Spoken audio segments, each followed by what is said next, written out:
오늘 하나님께서 우리에게 주시는 말씀은 누가복음 21장 10절에서 24절까지의 말씀입니다. 우리 한 절씩 교독하겠습니다. 제가 먼저 봉독합니다. 또 이르시되 민족이 민족을, 나라가 나라를 대적하여 일어나겠고 곳곳에 큰 지진과 기근과 전염병이 있겠고 또 무서운 일과 하늘로부터 큰 징조들이 있으리라. 이 모든 일 전에 내 이름으로 말미암아 너에게 손을 대어 박해하며 회당과 옥에 넘겨주며 임금들과 집권자들 앞에 끌어가려니와 이 일이 도리어 너희에게 증거가 되리라. 그러므로 너희는 변명할 것을 미리 궁리하지 않도록 명심하라. 내가 너희의 모든 대적이 능히 대항하거나 변박할 수 없는 구변과 지혜를 너희에게 주리라. 심지어 부모와 형제와 친척과 벗이 너희를 넘겨주어 너희 중에 몇을 죽이게 하겠고 또 너희가 내 이름으로 말미암아 모든 사람에게 미움을 받을 것이나 너희는 머리털 하나도 상하지 아니하리라. 너희의 인내로 너희 영혼을 얻으리라. 너희가 예루살렘이 군대들에게 에워싸이는 것을 보거든 그 멸망이 가까운 줄을 알라. 그때에 유대에 있는 자들은 산으로 도망할 것이며 성내에 있는 자들은 나갈 것이며 촌에 있는 자들은 그리로 들어가지 말지어다. 이 날들은 기록된 모든 것을 이루는 징벌의 날이니라. 그날에는 아이벤 자들과 젖먹이는 자들에게 화가 있으리니 이는 땅에 큰 환난과 이 백성에게 진노가 있겠음이로다. 함께 봉독합니다.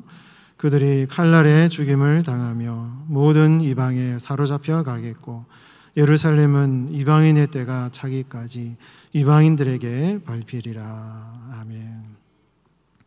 이방인들에게 밟히리라라는 제목으로 말씀 전하겠습니다. 우리 성도들의 신앙생활은요, 본질적으로 종말론적인 것입니다.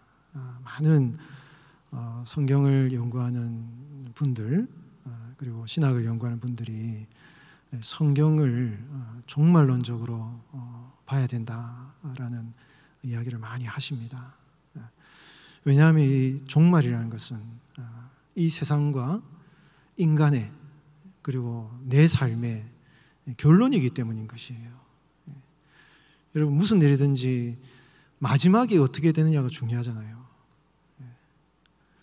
마지막에 어떤 상황이 될 것이냐가 거기까지 가는 과정의 동기와 이유와 목적을 제공해 주는 것입니다. 그래서 성도들은 항상 나의 개인적인 종말일 뿐만 아니라 이 세상의 마지막에 대해서 성경이 어떻게 말씀하시는지 항상 그것을 생각하고 잊지 말고 기억하고 살아야 되는 것이죠. 그것을 잊어버리면 세상에 빠져서 세상의 어떤 삶의 염려 그런 것에서 헤어나지 못하는 이런 신앙이 되는 것입니다. 그래서 성경은 항상 깨어서 스스로 조심하고 방탕함과 술 취함과 생활의 염려로 마음이 둔하여지지 않도록 항상 깨어 있으라. 이렇게 말씀하시는 것입니다.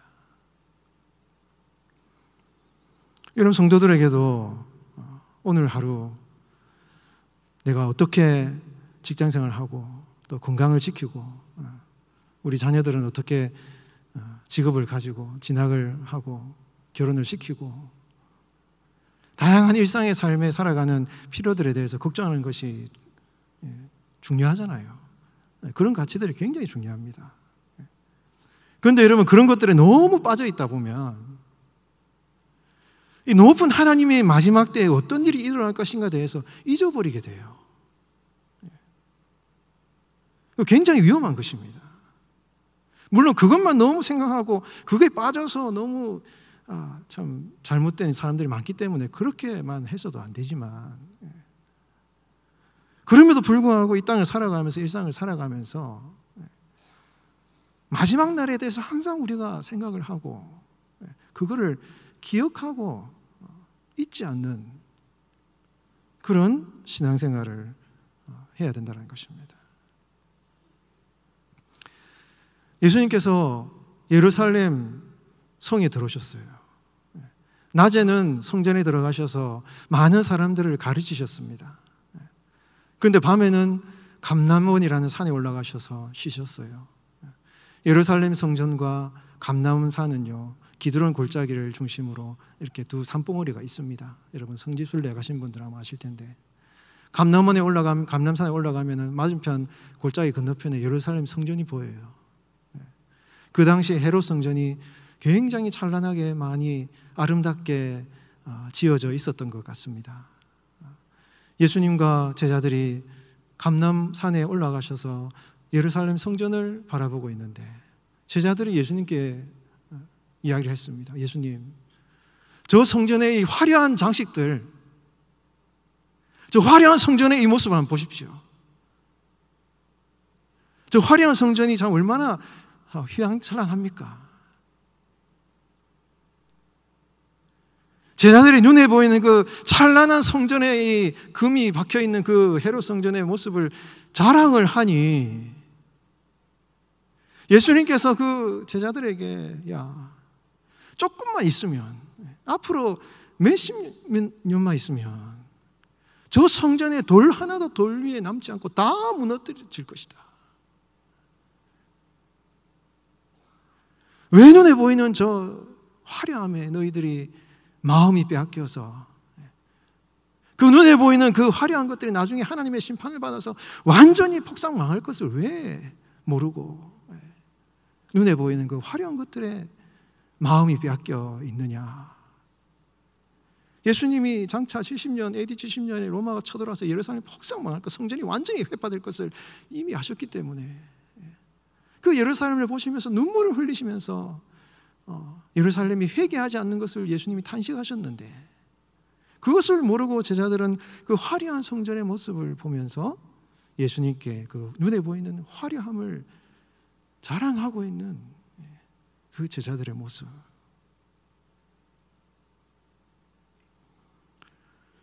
여러분, 그것이 제자들만의 모습이겠습니까?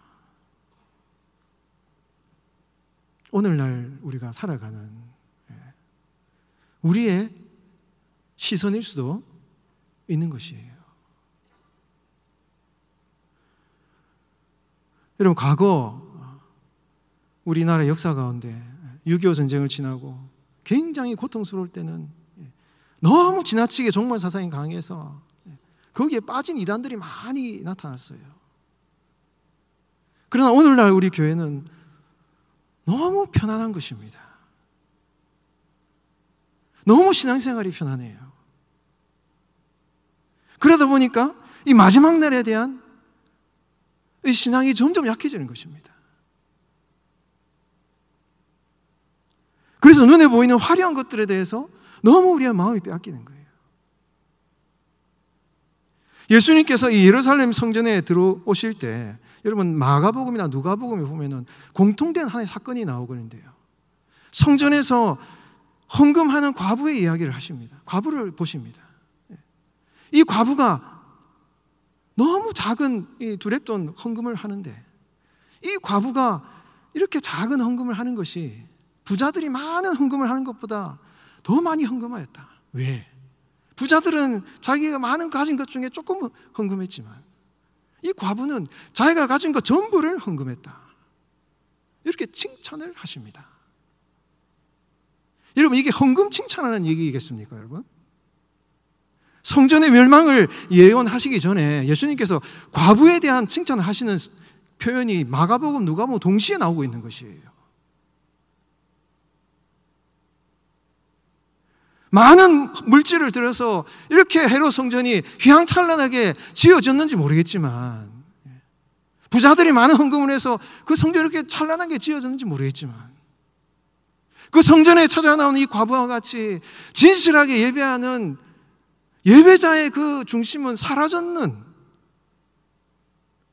그 예루살렘 성전의 이 타락한 이 성전의 이 상황들, 그것을 예수님이 지적을 하시는 것이죠. 예수님이 예루살렘 성전에 들어가시는데 무화과 나무가 열매가 없는 거예요. 그래서 성전에 들어가서 성전을 청소하시고 장사하는 사람을 뒤엎으시고 강도의 구례를 만드는 걸 하면서 예수님이 성전을 깨끗하게 하시고 나오시니까 이 무화과 나무가 뿌리채 말라버린 것입니다. 그러자 베드로가 깜짝 놀라가지고 예수님 이게 무슨 일입니까? 하니까 예수님이 갑자기 기도에 대해서 얘기를 하시는 거예요. 산이 들려서 바다에 던지라 믿으면 그대로 될 것이요. 기도할 때 누구를 용서하지 못하면 용서하고 기도를 해라. 믿는 대로 기도하면 이루어질 것이다. 기도에 대한 교훈을 마가복음에 보면 하시는 거거든요. 갑자기 무화과 이야기를 하시면서 왜 기도에 대한 얘기를 하시십니까? 하나님께서 성전을 지으실 때 만민을 위하여 기도하는 성전으로 교회를 지으셨는데, 교회가 그 기도의 기능, 역할, 이 교회 성전을 통해서 만백성을 축복하시기 원하시는 이 하나님의 사명을 이루시길 원하시는 것이 예루살렘 성전을 짓게 하신 하나님의 뜻임에도 불구하고 거기에는 열매를 맺지 못하는 거예요. 기도의 열매를 맺지 못하는 것입니다. 만민을 위해서 깨어 기도하는 기도의 열매를 맺지 못하는 거예요. 여러분, 기도가 열매를 맺지 못하면 어떤 일이 일어나시는 줄 압니까? 사람들이 원수짓게 돼 있어요. 주기도문을 하고도 예수님은 용서에 대한 말씀을 하시는 것처럼, 여러분, 기도가 살아있는 교회는 용서와 화해가 이루어지는 것입니다. 원수가 사라지는 것입니다. 그런데 기도가 사라지고 교회가 기도하는 것이 없어지니까 교회가 영적으로 잠자는 것입니다. 원수지간이 되는 것이고 싸우게 되는 것이고 평화가 사라지게 되는 것입니다.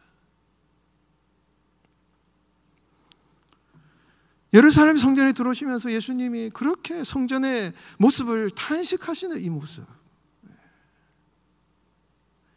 이것이 여러분 비단 그 예루살렘 성전만을 향한 예수님의 탄식이겠냐라는 것이에요.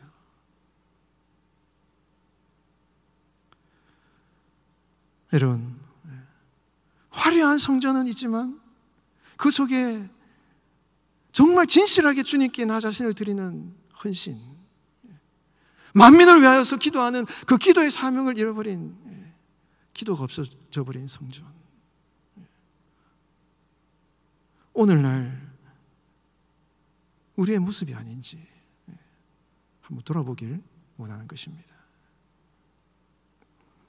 여러분, 우리는 더욱 깨어서 기도해야 되는 것입니다. 왜 예수님께서 깨어 있으라고 말씀하시면서 기도하라는 말씀을 계속 하시느냐? 깨어 있는 성도는 기도하는 성도예요. 기도하는 성도는 깨어 있을 수 있습니다. 교회의 본질은 기도하는 것입니다. 여러분, 우리가 이렇게 세상이 점점 어려워질수록, 이 코로나로 인해서 점점 우리의 신앙이 나태해지려고 하면 할수록 세상은 점점 악해져만 가는데 우리 교회는 점점 영적으로 뒤처지는 이런 상황이 되지 않기 위해서는요, 여러분, 우리가 더욱 교회에 모여서 간절히 기도하는, 깨어 기도하는 이런 영성을 회복하는 우리가 되어야 될 것입니다. 여러분, 예수님께서 돌 하나도 돌 위에 남지 않고 다 무너뜨려질 것이라는 이 종말론적인 얘기를 딱 선언을 하니 제자들이 깜짝 놀라가지고 제자들이 예수님께 묻습니다. 7절에 보면, 21장 7절에 보면 그들이 물어 이르되 선생님이여, 그러면 어느 때에 이런 일이 있겠사오며 이런 일이 일어나야 할 때에 무슨 징조가 있사오리이까?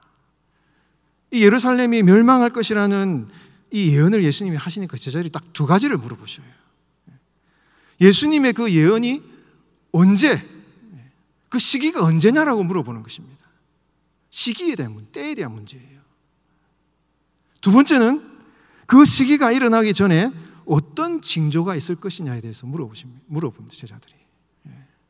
자, 여러분, 지금까지 우리나라에 일어난 많은 이단 사이비들이 이 두 가지를 딱 얘기를 해요. 언제 예수님이 재림하신다, 이 얘기를 딱 합니다. 이단들. 그리고 그 재림이 일어날 때 어떤 징조가 있을 것이다, 징조에 대해서 얘기를 해요. 항상 이단들이 이 두 가지를 얘기합니다. 왜 그렇습니까? 그들이 겪는 어떤 지금의 역사적인 상황이 바로 예수님이 다시 재림하시는 마지막 때라는 그런 잘못된 사고방식을 가지고 있었던 거예요. 지금 우리가 그들이 겪는 어떤 역사적인 상황 가운데 예수님이 분명히 그때 임하실 것이다, 재림하실 것이다, 이런 잘못된 사고방식을 가지고 있었다라는 것입니다. 제자들도 그런 생각을 가지고 있었어요. 예수님이 예루살렘 성전이 멸망할 것이다 얘기를 하니 이 제자들의 마음속에는요, 어떤 생각을 가지고 있습니까? 예루살렘이 멸망하는 그 시기가 바로 예수님이 다시 오시는 세상의 마지막 때다 라는 이런 사고방식을 가지고 있는 것입니다. 그래서 예수님께서 예루살렘 성전이 멸망할 것이라는 얘기를 하자. 그러면 그때가 언제 올 것입니까? 라고 하면서 마치 예루살렘 성이 멸망하는 그 역사적인 상황을 종말의 때하고 동일한 것으로 생각을 하고 예수님께 질문을 하는 것입니다. 그러자 예수님께서 뭐라고 말씀하십니까? 8절 9절 이르시되 미혹을 받지 않도록 주의하라. 많은 사람이 내 이름으로 와서 이르되 내가 그러하며 때가 가까이 왔다 하겠으나 그들을 따르지 말라. 난리와 소요의 소문을 들을 때 두려워하지 말라. 이 일이 먼저 있어야 돼 끝은 곧 되지 아니하리라. 예수님께서 미혹을 받지 않도록 주의하라 말씀하셔요. 그 말이 무슨 말입니까? 많은 사람들이 어떤 역사적인 상황 가운데 일어난 일을 가지고 이것이 마치 예수님이 재림할 것처럼 유혹하는 사람들이 많이 생길 것이기 때문에 그 사람들의 유혹에 넘어가지 말라는 것이죠. 예수님이 오시는 마지막 때는 아직 되지 않았기 때문에 너희들 그런 잘못된 생각을 가지고 판단하지 마라. 이렇게 예수님이 말씀하시면서 이 마지막 때가 되면 어떤 일이 일어날 것인가에 대해서 예수님께서 하나하나 말씀을 하시는 것입니다. 오늘 본문 읽었던 10절부터 그런 말씀이 쭉 나오잖아요. 민족이 민족을, 나라가 나라를 대적하여 일어나겠고 큰 지진과 기근과 전염병이 일어나고 많은 어떤 이런 역사적인 고난의 시기들이 일어날 것임을 예수님이 말씀을 하시는 것입니다. 지금까지 세계 역사 가운데 1차 대전, 2차 대전, 전쟁, 수많은 전쟁이 일어났지 않습니까? 그 사건들이 일어날 때마다 사람들은 그때가 마지막 때라고 이야기를 하는 거예요. 그러나 역사는 계속 반복됩니다. 이때가 예수님이 오실 종말이라고 말하는 사람들의 이야기가 계속 반복이 되는 거예요. 그러면서 그때가 마치 마지막 때인 것처럼 이야기를 한다는 것입니다. 그래서 이 제자들도 예루살렘 성전이 멸망하는 그 시기를 마치 예수님이 다시 오시는 날로 생각했기 때문에 그런 것이 아니라 역사적인 상황 가운데 계속해서 그런 상황들은 반복될 것인데 그때마다 잘못된 거짓 선지자들의 이야기에 넘어가지 말고 그때마다 깨어서 복음을 전할 것을 말씀을 하시는 것입니다. 자, 우리 오늘 본문 16절, 17절, 18절, 19절 우리 같이 한번 읽어보도록 하겠습니다. 15절부터 한번 읽어보겠습니다. 시작. 내가 너희의 모든 대적이 능히 대항하거나 변박할 수 없는 구변과 지혜를 너희에게 주리라. 심지어 부모와 형제와 친척과 벗이 너희를 넘겨주어 너희 중에 몇을 죽이게 하겠고 또 너희가 내 이름으로 말미암아 모든 사람에게 미움을 받을 것이나 너희 머리털 하나도 상하지 아니하리라. 너희 인내로 너희 영혼을 얻으리라. 이런 고난이 계속될 것인데 어려움이 계속될 것인데 심지어 부모와 형제와 친척과 친구들이 너희를 고난에 넘겨주는 이런 일이 생길 것이다. 그럼에도 불구하고 너희 머리털 하나도 상하지 아니할 것이다. 이 말을 여러분 해석을 잘해야 됩니다. 너희 머리털 하나도 상하지 아니하리. 상하지란 말이 성경에는 상한다 이런 표현으로 하는 것도 있지만 잃어버린다라는 표현이 해석이 되기도 합니다. 다시 말하면 너희 머리털 하나도 잃어버리지 아니하리라 이런 말이에요. 복음을 위해서 고난을 당할 때 때로는 순교도 당하고 때로는 육체적인 어려움도 당할 수 있다는 것이죠. 그러나 조금도 불이익을 당하거나 어려움 가운데서 손해보는 일은 없을 것이다 이런 얘기가 되는 것이에요.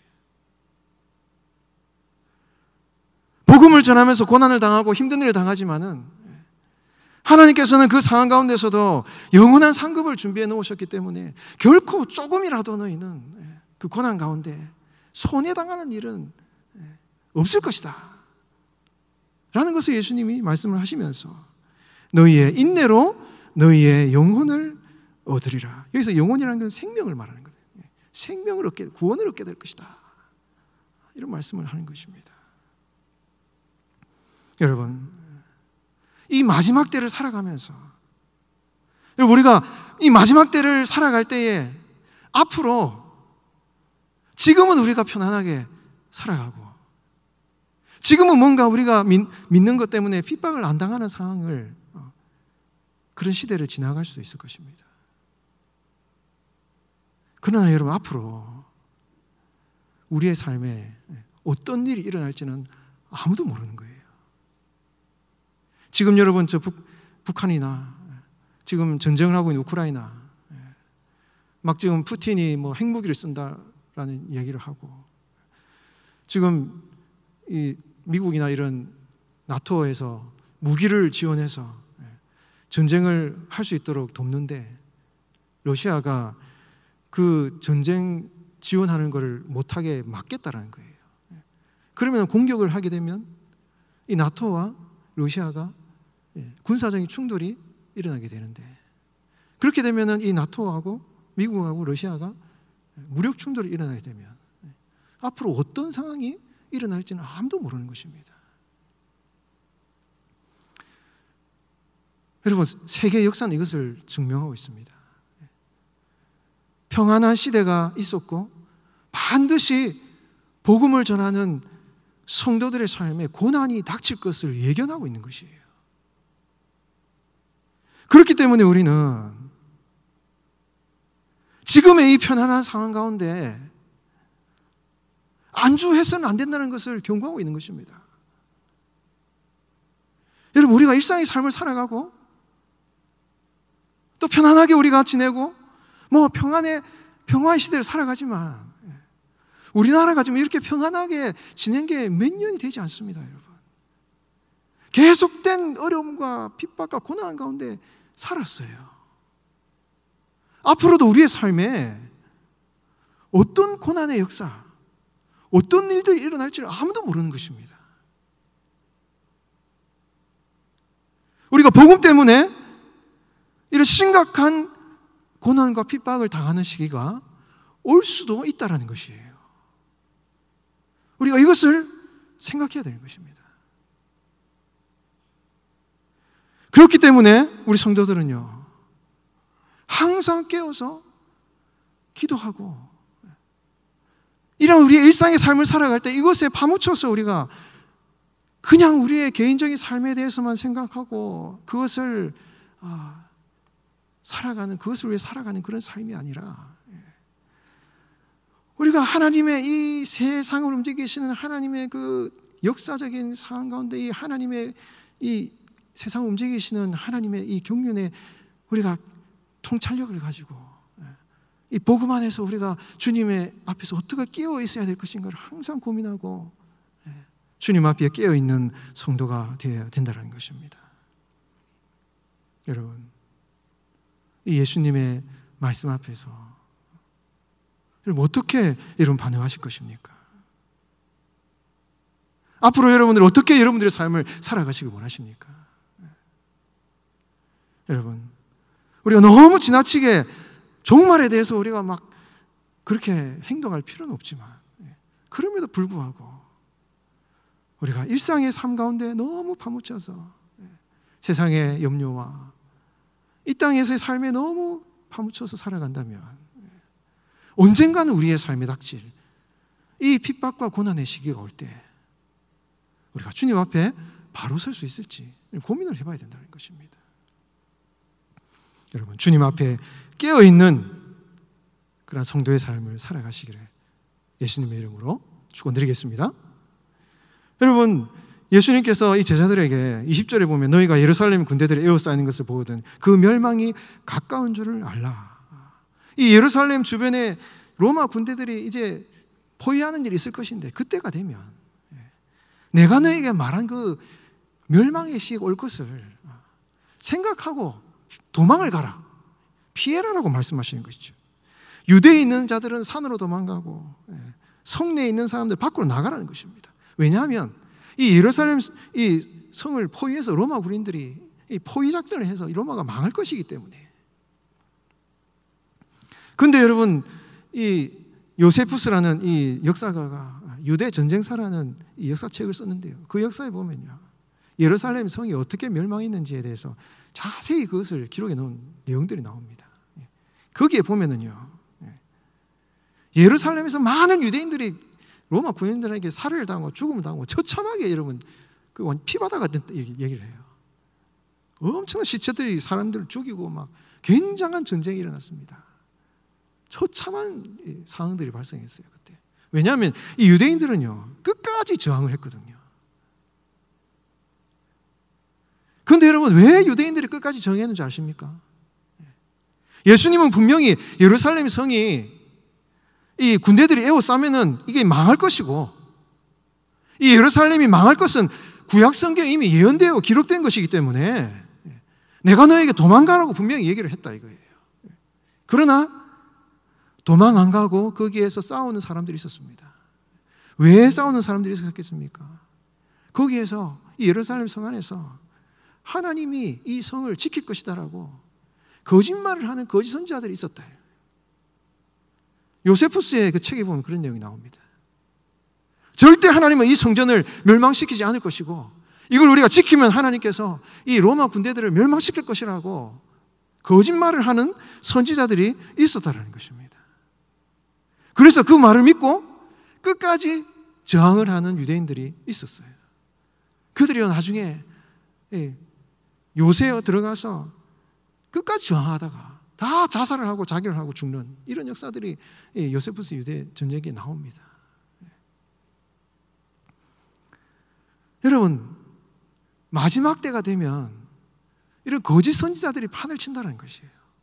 예수님은 분명히 이 성전, 이 예루살렘 성을 도망가라고 얘기를 했는데 그 거짓 선지자들이 와가지고 그 안으로 모이라고 자꾸 얘기를 하니 그 말을 듣고 사람들이 죽임을 당하는 이런 역사가 여러분 유대인의 멸망의, 예루살렘의 멸망의 역사인 것입니다.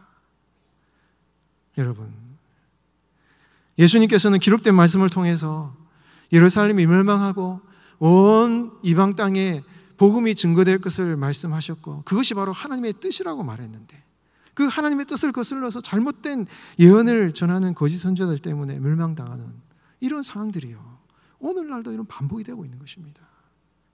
많은 거짓 선지자들이 나타나서 우리 성도들을 유혹해서 멸망에 빠지게 하는 것입니다. 그 멸망에 빠지지 않고 주님의 말씀에 따라서, 주님의 뜻에 따라서 우리가 살아가기 위해서는 우리가 하나님의 말씀에 의지하고 주님의 뜻대로, 예수님의 말씀대로 순종하며 그 기록된 말씀 따라서 우리가 살아가는 이 성도의 깨어있는 신앙을 통해서 이 멸망의 때에 우리가 주님의 뜻 안에서 멸망하지 않고 살아가는 그런 성도의 삶을 살아갈 수 있다는 것입니다. 여러분, 이 마지막 때가 될수록 우리는 깨어있는 성도가 되어야 되는 것입니다. 깨어있지 않으면 악한 자들의 유혹에 넘어가게 되는 것입니다.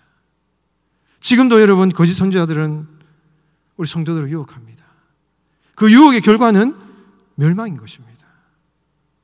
우리 교회가 이 약한 세상 가운데서 우리가 유혹에 넘어가지 않고 이 세상을 변화시키고 만민의 기도하는 거룩한 성전의 역할을 제대로 감당하기 위해서는요, 항상 깨어있는 성도가 되어야 되고 우리가 주님의 말씀 앞에 바로 서서 무엇이 진리인지 무엇이 진리가 아닌지, 누가 참 선지자인지 누가 거짓 선지자인지 제대로 분별하여서 이 땅 가운데서 하나님의 진리를 선포하고 주님의 영광을 나타내는 이런 성도가 되어야 될 것입니다. 그렇게 깨어서 기도하고 말씀 안에 바로 서 있는 우리 성도들이 되시기를 예수님의 이름으로 축원드리겠습니다.